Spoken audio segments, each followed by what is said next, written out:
विचारूया काय मते नेमकं जनता कुणाला कौल देते. अशोक चव्हाण साहेबांनी बंड केल्यामुळे काही फायदा होऊ शकतो का? अशोकराव चव्हाण साहेब आल्यामुळे आमची ताकद वाढलेली आहे भाजपची. तुम्हाला काय वाटतं सर? मोदी साहेबांनी शिकली का शोरली येणारच. सर नमस्कार. नाही टेन्शन मध्ये काय वाटतं दादा तुम्हाला? कांग्रेस. अशोक चव्हाण साहेबांनी बंड केल्यामुळे काही हानी होऊ शकते काही? फर्क पड़ना नहीं. काय फरक नाही पडत. अभी भी है उनको आशीर्वाद, लेकिन कुछ कारण से उन्होंने पीछे हट गए और ये बारी मौका वसंत चव्हाण को दिए. आप नाराज आहे? हम नाराज नहीं है, पूरी जनता नाराज है. कसं चाललंय राजकारण? आता मी राजकारणाबाबत काही बोलू शकत नाही. चिखलीकरांचं काम चांगलं केलं त्यांनी पण. देखो जनता बोलती कुछ है करती कुछ और. अभी बोलना मेरे को मीडिया के सामने पड़ रहा है तो मैं बोलूंगा कुछ और. अभी आपको क्या पता मैं जाके बटन कौन सा दबाऊंगा. ठीक है ना. वसंतदादा चव्हाण. वसंतदादा चव्हाण महाविकास आघाडी काम करेल का? हे सध्या काँग्रेसचं आहे वातावरण आमचं. अशोक चव्हाण साहेबांनी बंड केल्यामुळे जनतेला फरक पडेल का? जनतेला काही फरक पडणार नाही, ते त्यांच्या स्वार्थासाठी गेलेले आहेत. म्हणजे जनतेला काय फरक पडणार? ते म्हणतात आम्ही हिंदुत्वासाठी गेलोय. नाही कोण म्हणतायत? भाजपमध्ये जेवढे उमेदवार गेले माणसं गेले ते म्हणतात आम्ही हिंदुत्वासाठी गेलोय. हिंदुत्व त्यांना गेल्यामुळे वाढलं थोडंच असं आहे. पहिले हिंदुत्व आहे तेच आहे. हो काय फरक आहे? दादा काय चाललंय? दादा आपलं चाललंय वडापाव समोसा. राजकारणाला सध्या बीजेपी. हो आपण म्हणजे अशोक चव्हाण साहेब बीजेपीत गेल्यामुळे आम्ही नाराज आहेत.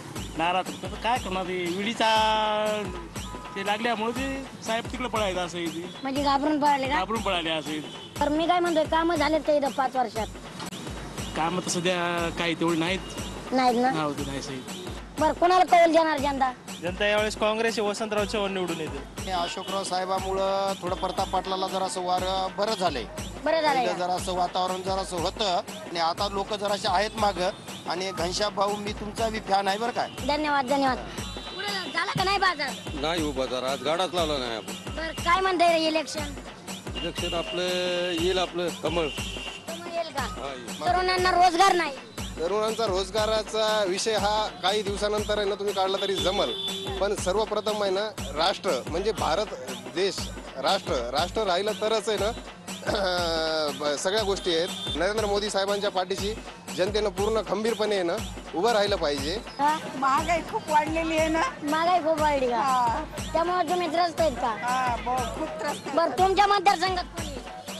आमच्या मतदारसंघात वंचित बहुजन आघाडी. काय वाटतंय पॉलिटिक्स बद्दल कसं चाललंय इलेक्शन? माझं तर मन आहे काँग्रेस यावं. काँग्रेसचं जे पुराणं सरकार असेल तर खूप गरिबांसाठी चांगलं आहे. आमच्या विशेष करून आमच्या मिस्त्री लोकांसाठी खूप चांगलं आहे. मतदारसंघात प्रतापराव पाटील चिखलीकर येतो. प्रतापराव पाटीलकर.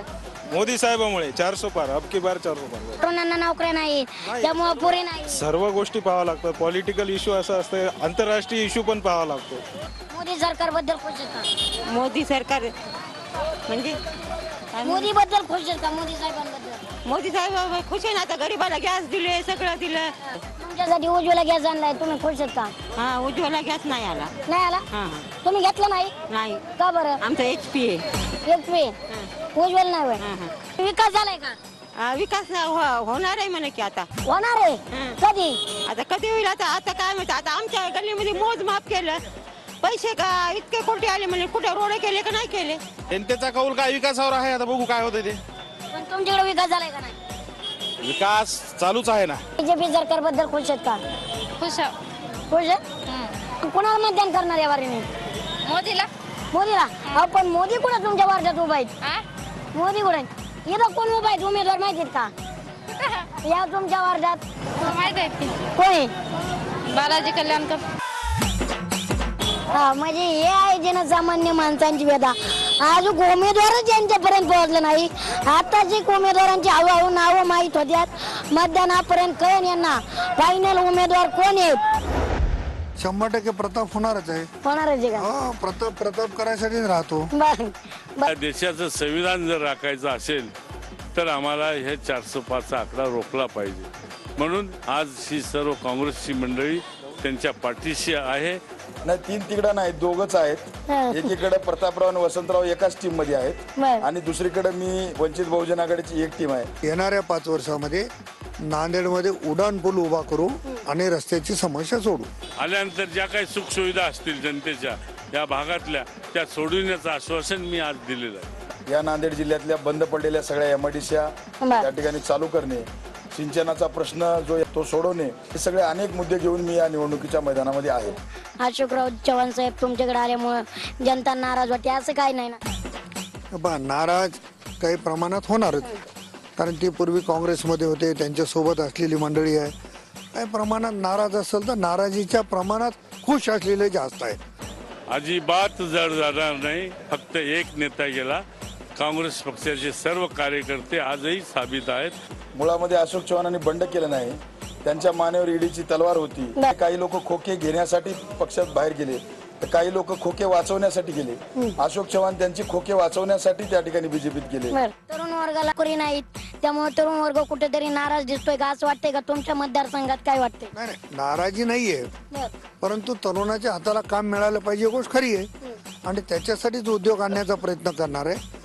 आता ह्या मोदी सरकारने आश्वासनं दिली होती मागच्या काळामध्ये, दरवर्षी 2 कोटी लोकांना आम्ही नोकऱ्या देऊ, त्याचं पालन झालं नाही.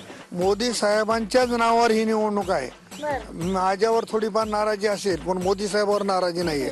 त्याच्यामुळे लोक मोदी साहेबांना मतदान करणार आहेत, मला करणार नाही.